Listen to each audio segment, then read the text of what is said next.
तो हेलो दोस्तों, कैसे हैं आप सब। मैं हूं उमर और आप देख रहे हैं यूवी रिएक्शन। तो आज आपका भाई फिर से हाजिर हो गया है एक नई ताज़ा फ्रेश वीडियो के साथ। तो आज मैं जिस वीडियो के साथ हाजिर हूँ, जिस वीडियो को लेकर हाजिर हूँ, उस वीडियो को लिया जा रहा है इंफॉर्मेटिव मोहित की तरफ से। और वीडियो का जो टाइटल है ये होने वाला है India have no swick sense absolutely zero. इस चीज़ का मुझे नहीं पता कि India why not have swick sense. तो ये आपने मुझे बताना बल्कि इस वीडियो को देख के पता चल जाएगा। और चैनल को सब्सक्राइब नहीं किया तो यार चैनल को सब्सक्राइब कर लो। बहुत मज़ा आता है इस चैनल के ऊपर, बहुत तो चलें बढ़ते हैं आज के इस सेशन की तरफ। Let's jump to the video और लेट्स स्टार्ट। 2 महीने पहले मैं कश्मीर घूमने गया था। तो वहाँ पर एक बहुत फेमस जगह थी सोनमर्ग। सोनमर्ग जाकर मैंने थाजीवास ग्लेशियर की ट्रैकिंग की और ये वही ग्लेशियर है जहाँ पर बजरंगी भाईजान की शूटिंग भी हुई है। तो जैसे जैसे मैं ग्लेशियर पर चढ़ता गया वैसे वैसे मुझे पता लगता गया कि यहाँ पर तो लोगों ने कचरा फेंका हुआ है। हम सोनमर्ग ग्लेशियर पे हैं, ऊपर ट्रैक करके आए हैं। यहाँ पे चारों तरफ घोड़े ही घोड़े मिल जाएंगे और उनके साथ मिलेगा ये चेनी का पैकेट। वैसे तो गंदगी लोगों ने नीचे भी फैलाई हुई थी, जैसे कि plastic.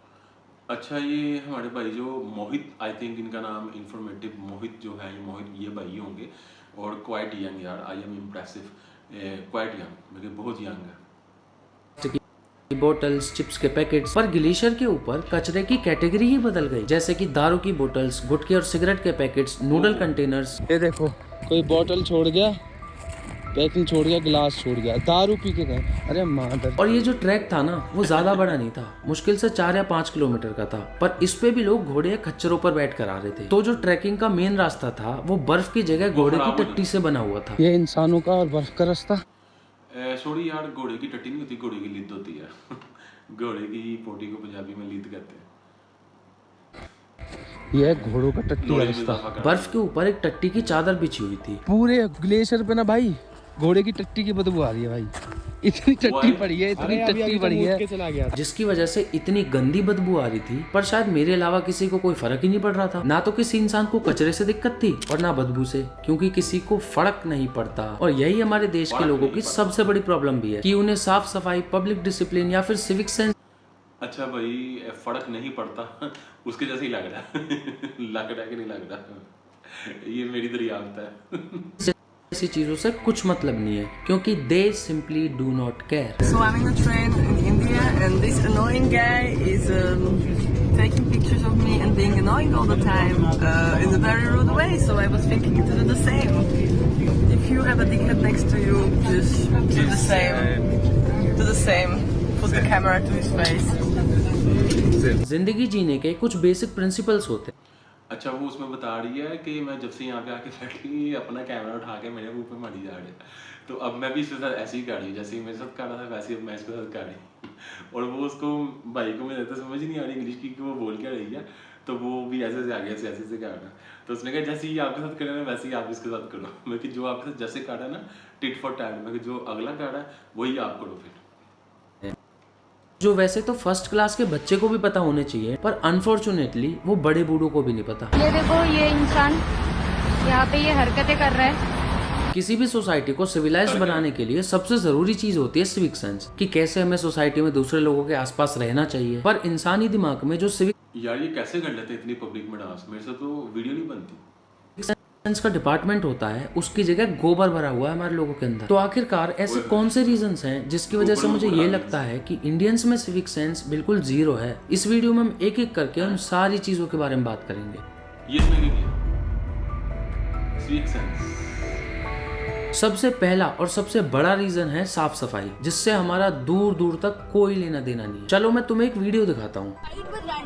We were not fighting. I told you in so many words that please throw it in the dustbin. You say dustbin ही नहीं है। ये वीडियो नैनीताल की है, जहाँ पर टूरिस्ट ने कचरा रोड पर फेंक दिया। तो वहाँ के लोकल्स उनसे कह रहे हैं कि इसे डस्टबिन में डाल दो। तो उसके जवाब में लड़की पता है क्या कहती है? Mind your own business, this is our business.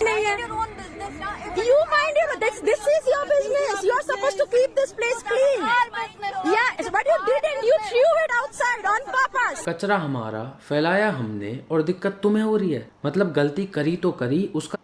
यार इसमें एक चीज़ मैं आपको बताऊं कि जहाँ पे कचरा पड़ा होता है ना, और अमूमन बीइंग अ पाकिस्तानी, क्योंकि देखें बॉर्डर तो अब खींचे हैं, क्योंकि जो हमारे आम लोग हैं ना, जैसे आम पाकिस्तानी, आम इंडियन, हरकतें सबकी सेम ही है, कोई फ़र्क नहीं है। पर मुझे ये चीज़ लगती है कि जहाँ पे आप कचरा पड़ा देखते हैं ना, आपको आपका दिल वहाँ पे करता है कि आप फेंक दो, इससे क्या फ़र्क पड़ेगा, इतना गिरा तो होगा, मैंने फेंक दिया तो क्या होगा। ये मैंने लोगों के अंदर ये सेंस बहुत ज़्यादा देखी है। जो दीवार गंदी होगी ना, जिस पे लोगों ने ये पान की पीक फेंकी हुई है, पान की पिचकारियाँ फेंकी हुई हैं, वो वहाँ पे लोग जो है ना वो कचरा फेंक वहाँ पे और पान की पिचकारियाँ फेंकेंगे। और अगर आप उनसे ये बात करेंगे ना तो भाई क्यों फेंक रहा है, वो कहेगा पहले भी तो गिरी है, इसको क्यों नहीं रोका। तो मैंने ये चीज़ें बहुत ज़्यादा देखी है। मैं इवन के नीलम वैली तक होके हैं और हमारे पास जो कचरा था हम अपने बैगों में डाल के वापस लेके आए थे कि अपने कि जो से हमारे कचरे हैं ना हम वो यहाँ पे फेंक के ना जाए। अगर किसी ने फेंका हुआ है तो वो उसका होना, उसने फेंका, पर हमें अपना कचरा नहीं फेंका। मैं कोशिश ये की कि जो है ना हम यहाँ पे कचरा फैला के ना जाए। वीडियोस मेरे पास पड़ी हुई हैं, कभी दिखाऊंगा आपको। मतलब कि इस साइड पे LOC, ये दरमियान में LOC है, दरिया नीलम बह रहा है, उस साइड पे इंडिया है, इस साइड पे पाकिस्तान है। आपको भाई वीडियो पड़ी हुई है, पर होपफुली किसी और वीडियो में लगाऊंगा मैं, जहाँ पे सामने इंडिया नज़र आ रहा है और इस साइड पे पाकिस्तान है, दरमियान में आपका भाई खड़ा। चलिए दोबारा स्टार्ट करते हैं इसको।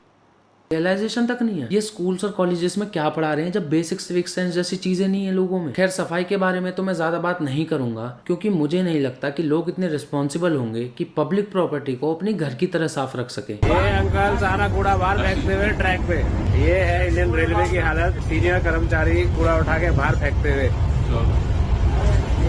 और ये बोलते देश को आगे बढ़ाएंगे, ऐसे बढ़ेगा देश आगे। जो चीज पॉसिबल ही नहीं है उसे यहीं छोड़ देते हैं और आगे बढ़ते हैं पान मसाला की तरफ। बीच रोड पर गुटखा, एयरप्लेन्स में गुटखा, ट्रेन्स में गुटखा, सुंदर सुंदर बिल्डिंग्स पर गुटखा, और तो और यार एयरप्लेन में गुटखा किसने खाने दिया और किसने फेंकने दिया।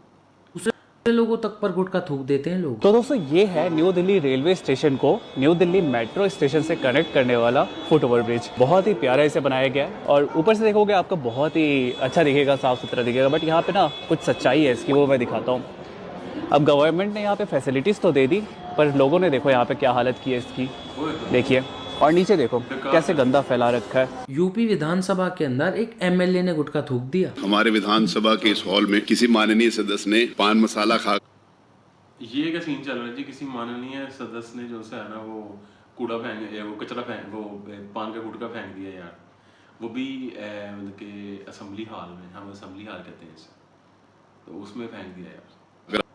अपने वहीं पर सेवाएं दे दी थी। पान मसाला सिंगल हैंडेडली इंडिया को गंदा बनाए रखने और हमारी इमेज को इंटरनेशनली खराब करने के लिए अकेला जिम्मेवार है। इंडियन रेलवे एक साल में 12,000 करोड़ रुपए खर्च कर देती है गुटखे के दागों को साफ करने में, पर फिर भी तुम्हें ज्यादातर ट्रेन में ये दाग मिल जाएंगे। पहले ही बता रहा हूँ कि ये 12,000 करोड़ का नंबर मुझे इंडियन मीडिया से मिला है, जिसकी क्रेडिबिलिटी की गारंटी मेरे पास नहीं है। हमारी गवर्नमेंट पान मसाला की प्रॉब्लम से निपटने के लिए क्या कर रही है ये मुझे नहीं पता, पर क्या कर सकती है वो मुझे जरूर पता है, और वो है कुछ भी नहीं। क्योंकि मैंने पहले ही बताया था कि सफाई का कॉन्सेप्ट इम्पॉसिबल है मेरी नजर में, क्योंकि we people simply do not care. जो बच्चे अभी पैदा भी नहीं हुए, अगर उनको सिविक सेंस सिखाया जाए तब शायद कुछ हो सकता है, जो कि इम्पॉसिबल है। जो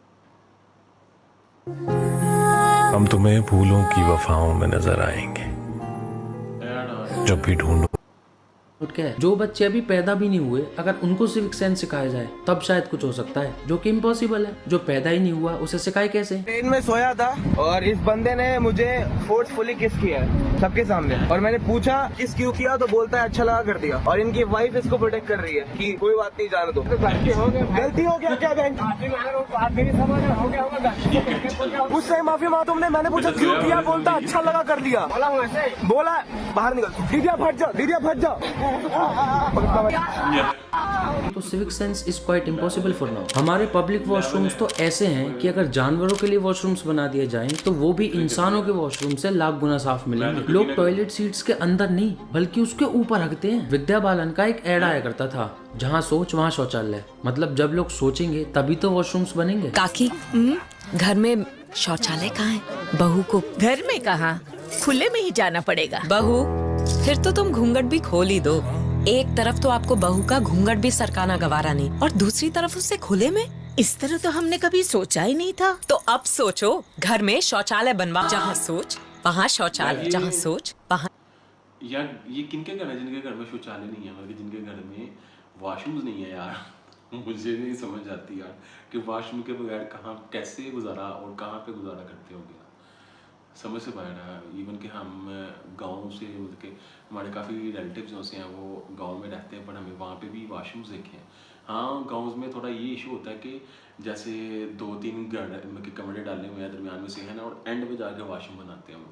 पर पाकिस्तान में मैंने बचपन से, अभी की बात नहीं बता रहा, बचपन से बता रहा हूँ कि हम बचपन में अपनी पुप्पू के घर जाते थे, तो हमें वहाँ पे, वो गाँव में रहती थी, तो हमें वहाँ पे भी देखे हैं वाशरूम्स देखे हैं, और कोई इवन के पूरे गाँव में वाशरूम्स देखे हैं।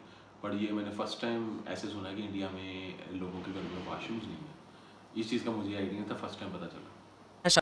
शौचालय, जहाँ सोच वहाँ शौचालय। पर लोगों को इससे क्या समझ आया, जहाँ सोच वहीं शौचालय, मतलब जहाँ मन किया वहीं मुँह दिया। इन्होंने अपना अलग ही स्लोगन बना दिया, जहाँ सोच वहीं शौच। दूसरा रीजन जिसकी वजह से मुझे ये लगता है कि हमारे लोगों में सिविक सेंस आने वाले 100 सालों में भी आ जाए तो बहुत खुशी की बात होगी। और वो रीजन है कि लोगों के दिमाग में ना एक बात बैठी हुई है कि ये पूरा देश उनकी और उनके बाप की पर्सनल प्रॉपर्टी है, जिसको वो जैसे चाहें वैसे यूज कर सकते हैं, पर उनकी कोई रिस्पॉन्सिबिलिटी नहीं है। जैसे कि पब्लिक ट्रांसपोर्ट के अंदर स्मोकिंग या फिर ड्रिंक करना। रात के 1 बज रहे हैं, मेरे जस्ट पास में 3 लोग अपनी बोगी में बैठ करके दारू पी रहे हैं और गंदा अब्यूज कर रहे हैं, बहुत गंदा बोल रहे हैं। वो दारू का बोतल पड़ा है, इनके पास में कोई वेपन हो, ये कुछ कर ले, मेरे को अटैक कर दे। ये भाई साहब मेरे को बोल रहे हैं कि जो कंप्लेंट कर रहा है उनके बच्चों को मैं मार डालूंगा, इन तीनों के साथ में बोल रहे हैं। अपने घर के पास ट्रेन की चेन खींचकर पूरी ट्रेन को रुकवाकर उतर जाना, और उतरने के बाद भाग भी नहीं रहा है, बिल्कुल आराम से फुल कॉन्फिडेंस के साथ जा रहा है, बिना रिजर्वेशन के दूसरों के ट्रेन सीट्स को हड़प लेना, और सीट ना मिलने पर ट्रेन को ही तोड़ने लग जाना। ट्रेन के पायलट के कैबिन में जाकर लोग बैठ गए, बेचारे ट्रेन चलाने वाले के लिए जगह नहीं छोड़ी। ट्रेन के अंदर एक बेचारे गरीब स्प्राउट सेलर को लोग लूट रहे हैं, और जो आसपास खड़े हैं ना वो सब इसे देख के हंस रहे हैं।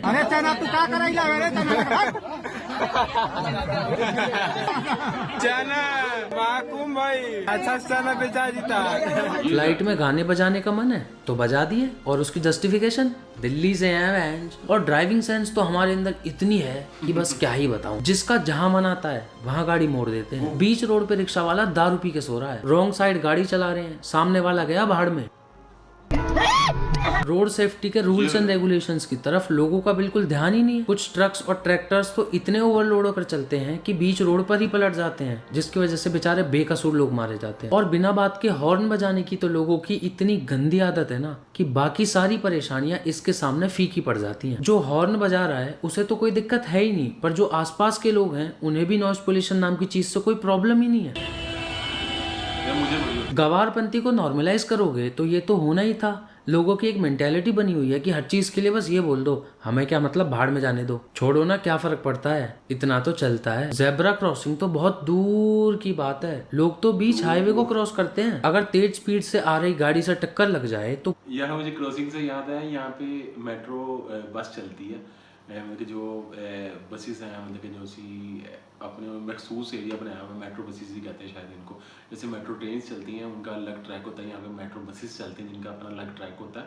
उनके इर्द गिर्द तकरीबन कुछ 6-6 फुट के जो है ना, उन्होंने वो वॉल्स बनाई हुई हैं, जंगले लगाए हुए हैं। तो जंगले भी ऐसे हैं कि जिसके अंदर आप पाँव रख के ऊपर नहीं चल सकते, मतलब कि वैसे बिल्कुल सीधे ऐसे लाइन में लगे हुए हैं कि आप 6 फुट तक अगर आपको हाइक करके मतलब छलांग लगा के ऊपर चढ़ना पड़ेगा। तो मैंने लोगों को देखा कि जो 6 फुट की छलांग लगा के मेट्रो के जंगले के अंदर जाके फिर दूसरी साइड पे 6 फीट की छलांग लगा के पल्ली साइड निकल जाते हैं। यार यकीन करो, इंतहाई रिस्की काम के आप इधर से ट्रैफिक में बच सकते हैं, फिर आगे मेट्रो आए तो आप उसके अंदर बच सकते हैं, और तीसरे नंबर पे आप फिर दूसरी रोड पर निकले तो वहाँ पे भी बच सकते हैं।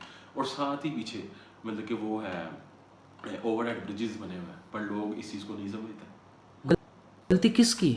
गाड़ी वाले की। उस चीज से क्या फर्क पड़ता है कि वहां पर क्रॉसिंग थी या नहीं, गलती तो गाड़ी वाले की मानी जाएगी क्योंकि सामने वाला तो मर गया। अगर वो केस लड़कर अपने आप को बेकसूर साबित कर भी दे, फिर भी सालों तक कोर्ट के चक्कर और पैसे तो लगाने पड़ेंगे। लोगों के अंदर एक झूठा सेंस ऑफ एंटाइटलमेंट है जिसमें वो प्राइड और लेते हैं। कोई मेट्रो में बीड़ी पी रहा है, उसमें भी कुछ बेवकूफ लोग प्राइड ले रहे हैं। अरे देसी है, ब्रांड है। गूगल पर सर्च करना दिल्ली मेट्रो फाइट्स, दुनिया भर की लड़ाइयाँ दिल्ली मेट्रो में ही हो रही है। आए दिन कुछ नई न्यूज आती है इन लोगों की। एग्जाम सेंटर में चीटिंग ना करने देने पर 2 स्टूडेंट ग्रुप्स में मारपीट हो गई और इवन गोलियां चल गईं, जिसमें एक 16 साल के स्टूडेंट की डेथ हो गई। स्कूल के बच्चों के पास हथियार कहां से आने लगे? और सेलिब्रिटी वर्शिपिंग तो इतनी है हमारे यहाँ कि उनको अपना बाप बना लेते हैं। रोल मॉडल्स ही नहीं पता कैसे हैं लोगों के, बॉलीवुड वाले तो गोरे होने की क्रीम के एड्स कर रहे हैं और स्पोर्ट्समैन गैम्बलिंग एप्स को प्रमोट कर रहे हैं। और दो चीजें तो ऐसी हैं जो इतनी बुरी लगती हैं मुझे, जिसकी कोई लिमिट नहीं है। एक तो इंडियन पॉलिटिक्स और दूसरी इंडियन मीडिया। खैर मीडिया तो है ही नहीं इंडिया में, बस क्लाउड चेजिंग कंपनीज खुली हुई हैं और आजकल तो मेन स्ट्रीम चैनल्स पर लिटरली मारपिटाई चल रही है। इतने बेवकूफ लोग हैं। यार वैसे मैं इंडिया के न्यूज़ चैनल्स उनसे देखे हैं ना, वो इतना ज़्यादा हाइप करते हैं, इतना ज़्यादा हाइप करते हैं। मैं कोई 22 शो की बात नहीं कर रहा, पर मैंने देखा हुआ है वो आप लोगों का बड़ा एक वो है यार जो कहता है ड्रग दो ड्रग दो ड्रग दो। मैंने लोगों को देखा है इतना ज़्यादा हाइप करते हैं। मैं जर्नलिस्ट को, और अगर मैं अपनी बात करूँ तो मैं भी बाय प्रोफेशन जर्नलिस्ट हूँ, पर मैंने कभी इस तरह की चीज़ें नहीं देखी थी जो मैंने यहाँ पे देखी। पर इतना ज़्यादा हाइप करना चीज़ों को मैंने इंडियन मीडिया ही वाहिद देखा है। इवन कि मैं एक रिपोर्टिंग देख रहा था जिसमें इसराइल के अंदर जाके इंडियन मीडिया रिपोर्ट कर रहा था कि वहाँ से स्वेयर बॉम्बिंग हो रही है और वो ऊंची ऊंची आवाज़ में काटा, और इवन के सोल्जर उससे कह रहा है कि यार हल्की बात में बात करूँ। मैं 2-3 दफ़ा मैसेज से किया और उसने कहा बाहर में जा मैं अपनी TRP कलेक्ट कर लूँ, चाहे TRP कलेक्ट करते करते खुद कलेक्ट होकर ऊपर चला। इन सब बकैतियों को भी देख रहे हैं और हमारे पॉलिटिशियंस तो धर्म, जाति और फ्रीबीज के अलावा किसी चीज पर बात ही नहीं कर रहे हैं, क्योंकि लोगों को चाहिए ही है। रोड पर चलना नहीं आता, पब्लिक प्लेस पर बिहेव करना नहीं आता। पब्लिक ट्रांसपोर्ट में लोग अपने फोन्स को ऐसे चलाते हैं जैसे अपने बेडरूम में बैठे हों। फुल साउंड पर रील्स और यूट्यूब वीडियोस देखते हैं। मेन प्रॉब्लम ये नहीं है कि वो गलत कर रहे हैं, बल्कि ये है कि उन्हें पता ही नहीं है कि वो कुछ गलत कर रहे हैं। किसी को ये ही नहीं पता कि सिविक। सबसे बुरी चीज़ ये होती है कि आप कोई ऐसा काम, उल्टा काम करो कि जो आपकी नज़र में ठीक हो, वो आप कभी ज़िंदगी उसको जो सा ना नहीं समझेंगे। मतलब कि आप कोई ऐसा गुनाह कर रहे हैं कि जो आपकी नज़र में स्वभाव है। अगर मैं आपको एक इस्लामिक पॉइंट ऑफ व्यू से बताऊं कि आप अपनी नज़र में ऐसा गुनाह कर रहे हैं कि जो आपको लग ही नहीं रहा कि गुनाह, तो फिर आप उसको कब ठीक करेंगे? आप उसको ठीक नहीं करेंगे, आपको लगेगा ये तो स्वभाव ही है, मैं इसको क्यों करूँ ठीक। वो वही ये बताना चाह रहे हैं भी कोई चीज होती है और वो लोगों के अंदर होनी चाहिए। अगर लोग बेवकूफ नहीं हैं तो फिर कश्मीर के ग्लेशियर पर दारू की बोतल क्या कर रही है? इंसान को अगर रहने का ही ढंग नहीं है तो क्या वो सच में इंसान है? क्या वो इवोल्यूशन वाले फेज से निकला है या फिर मिस कर दिया? लोगों को सिविलाइज्ड कैसे बनाया जाए ये प्रायोरिटी होनी चाहिए, क्योंकि Tier 1 Tier 2 सिटीज पूरे इंडिया को रिफ्लेक्ट नहीं करती। अगर टॉप सिटीज से लिविंग स्टैंडर्ड्स का कंपैरिजन करेंगे तो असली पिक्चर कभी सामने नहीं आएगी। और ये सिविक सेंस वाली बात है शहरों के लोगों के लिए ही है, क्योंकि अगर गाँव वालों की बात करूंगा तो मैटर थोड़ा डीप चला जाएगा। 1900s की जो पीक कास्टिज्म थी ना, वो आज भी एग्जिस्ट करती है और ये चीजें मैंने खुद ने देखी हैं। पर ना तो मैं उनको दिखा सकता और ना उनके बारे में बता सकता, क्योंकि उससे इंडिविजुअल्स को दिक्कत हो जाएगी, वो भी बहुत ज्यादा। किसी को सीक्रेटली रिकॉर्ड करने से क्या फायदा? ये चीजें यहाँ पे घुसी हुई हैं, जब तक यहाँ से नहीं निकलेंगे कुछ नहीं हो सकता। लोगों का माइंडसेट अभी भी बहुत पीछे चल रहा है और सबका ध्यान डेवलपमेंट की जगह रिलीजन पर है। कोई बैलेंस ही नहीं है। इंडियंस को थोड़ा कम स्पिरिचुअल होना पड़ेगा, क्योंकि फिलहाल तो सारे धर्मों को प्रोटेक्ट करने का ठेका हमने ही लिया हुआ है। सोच कर देखो, एक इंसान कितना डिल्यूजनल हो सकता है जो ये सोचता है कि उसको भगवान को बचाना पड़ेगा। भगवान को एक इंसान की प्रोटेक्शन की जरूरत कब से हो गई? एक और वाहियात हरकत करते हैं कुछ लोग, और वो है चोरी। पब्लिक प्रॉपर्टी कोई चुरा के ले जाते हैं, जैसे कि ट्रेन की बेडशीट चुरा लेंगे। और जो ये स्टीरियोटाइप है ना कि लोग होटल से सामान चुराते हैं, ये सच है, बहुत सारे लोग ऐसा करते हैं। और ये सारी हरकतें लोग इसलिए कर पाते हैं क्योंकि जो अथॉरिटीज इनको सुपरवाइज करती हैं वो किसी चीज के लिए अकाउंटेबल ही नहीं है। अगर हायर अथॉरिटीज एक एक चीज का हिसाब लेने लग जाए ना, तो ऐसा कुछ हो ही नहीं सकता। गुरुग्राम जैसे शहर में, जो कि लोगों के अकॉर्डिंग Tier 1 शहर है बाय द वे, उसमें अगर थोड़ी सी भी बारिश आती है तो समुद्र बन जाता है उसका। पर ऐसी चीजों से हमें क्या फर्क पड़ता है? अकाउंटेबल कौन है? कोई नहीं। जब दिल्ली के कोचिंग सेंटर के बेसमेंट में पानी भरने की वजह से स्टूडेंट्स की डेथ हुई थी, तब सबको याद आया था कि ये क्लासेस बेसमेंट में नहीं होनी चाहिए थी। जो सर दुनिया को सही गलत का ज्ञान देते हैं, उनका खुद का इंस्टीट्यूट गवर्नमेंट ने सील किया था। लाखों बच्चे पढ़ते हैं दिल्ली के इंस्टीट्यूट्स में। क्या उन सर को या फिर अथॉरिटीज को पहले नहीं पता था कि बेसमेंट्स में क्लासेस चल रही हैं, जो कि चलनी नहीं चाहिए? खैर, अगर कमी निकालने बैठेंगे तो हर एक इंसान लाखों कमियां निकाल सकता है, और अगर यही काम मैं करूंगा तो लोगों को लगेगा कि ये तो बहुत ही ज्यादा पेसिमिस्टिक है। तो इस टॉपिक को यहीं रैप अप कर देता हूँ, क्योंकि तुम्हें समझ आ गया होगा कि मैं कहना क्या चाहता हूँ। जो इस सिविक सेंस का मिसिंग फैक्टर है ना लोगों में, वो कैसे लाया जाए, वो हमारे लिए एक इमरजेंसी होनी चाहिए। सिविक सेंस जैसी चीजें ही कल्चर को रिप्रेजेंट करती हैं। तो अगर हमें अपनी इमेज सुधारनी है तो इसका कोई ना कोई सॉल्यूशन जरूर निकालना होगा। अगर शुरुआत करनी है तो यहीं से कर लो। अपने दिमाग में एक बात बैठा लो कि पब्लिक प्लेस हमारे बाप की प्रॉपर्टी नहीं है। सिविलाइज्ड बनोगे और इंसानों की तरह पेश आओगे, तभी देश साफ सुथरा रहेगा और ग्रो भी करेगा। एक कहावत है,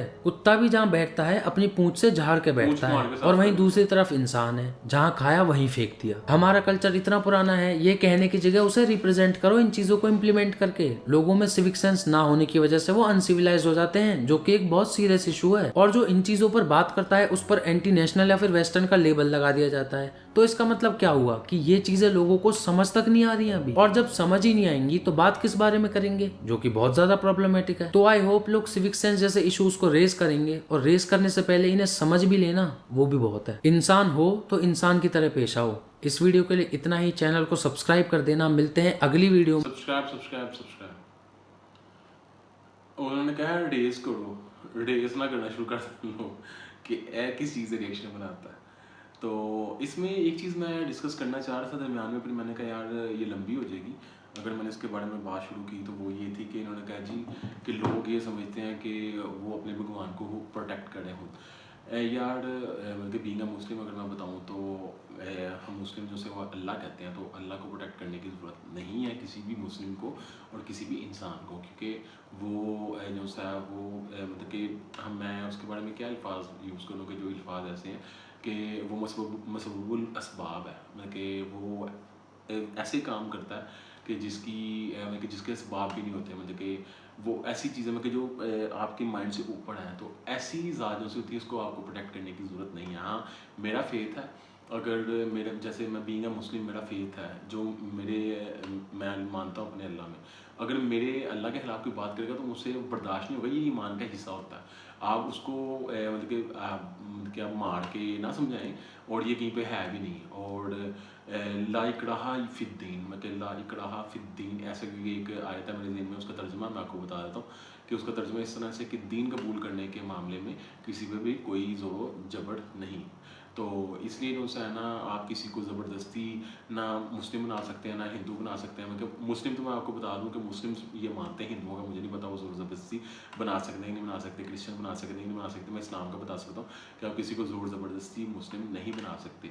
इसलिए बस ये एक आपकी एक तौहीद होती है, आपकी ईमान का तकाजा होता है कि आपके खुदा को अगर कोई बुरा करता है तो कहता है तो आप उसको समझा सकते हैं। उसके अलावा फिर कानूनी चाड़ा जो सी होती है वो तो चीज़ें मौजूद हैं, वो फिर एक अलग चीज़ है।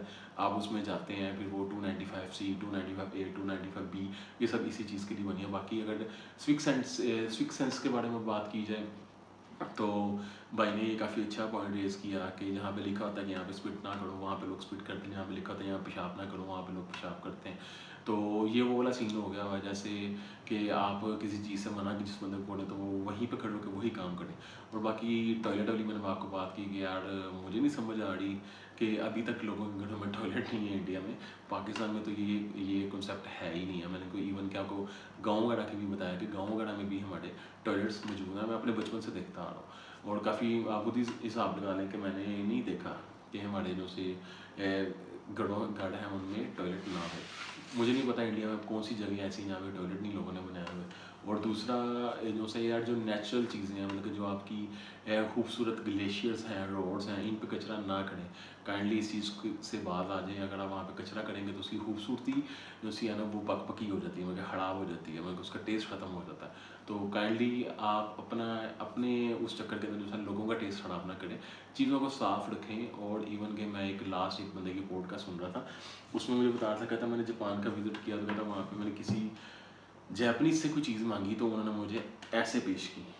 ये होता है अदब का स्टैंडर्ड। मैं कि आपने मुझसे मिसाल तौर पे मोबाइल मांगा तो मैंने आपको इस तरह से दिया। अब हमारे यहाँ पे क्या होता है, किसी मोबाइल मांगो तो ऐसे फेंक देता, तो ये सेंस नहीं है। तो इवन के उनके बारे में मैंने ये एक वीडियो के अंदर उन्होंने मुझे ये भी बताया, उन्होंने मुझे नहीं मैं वीडियो में बताया कि मैं जैपनीज़ पब्लिक टॉयलेट में गया और वो पब्लिक टॉयलेट ऐसे साफ़ था कि आपका दिल करे कि आप यहाँ पे सो जाओ। मतलब कि वो टॉयलेट यूज़ करने के बाद उसको अच्छी तरह से साफ़ करके जाते हैं ताकि दूसरा बंदा आए तो उसको बुरा ना लगे। अभी मैं अपने पर्सनल ऑफिशियल वर्क की वजह से जो है वो आउट ऑफ सिटी गया हुआ था, तो वहाँ पे मैं एक हॉस्पिटल में गया जहाँ पे मुझे होपफुली वॉशरूम यूज़ करना पड़ा। तो मैं वॉशरूम नया हॉस्पिटल बना हुआ था, वॉशरूम यूज़ करने के लिए गया टॉयलेट में, तो बड़े प्यारे टॉयलेट बने हुए थे, इवन के फर्निश थे, टाइल पत्थर लगा हुआ था, सब कुछ सिंक वो लगे हुए थे, कमोड लगे हुए थे। पर जब मैंने वॉशरूम करने के लिए अंदर एंटर हुआ तो वो अंदर कोई बंदा कारवे डाल के वैसे ही चला गया था। फिर मुझे पहली मेरे जो सेंस मुझे ये आई, मुझे लगा शायद पानी नहीं आ रहा।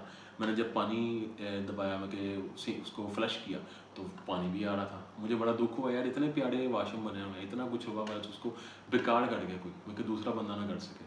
तो ये इन चीज़ों को सोचना चाहिए। मैंने आपको कहा ना, बॉर्डर का फ़र्क है, बाकी सोच, हरकतें और ये चीज़ें सब एक जैसी हैं। बाकी ये आपका भाई का रिएक्शन था, डेट्स फॉर टुडे रिएक्शन। दोबारा मुलाकात होगी ऐसी किसी मजे की वीडियो के साथ। तब तक के लिए अपना बहुत ज़्यादा ध्यान रखें, stay safe, keep smiling and खुदा हाफिज़।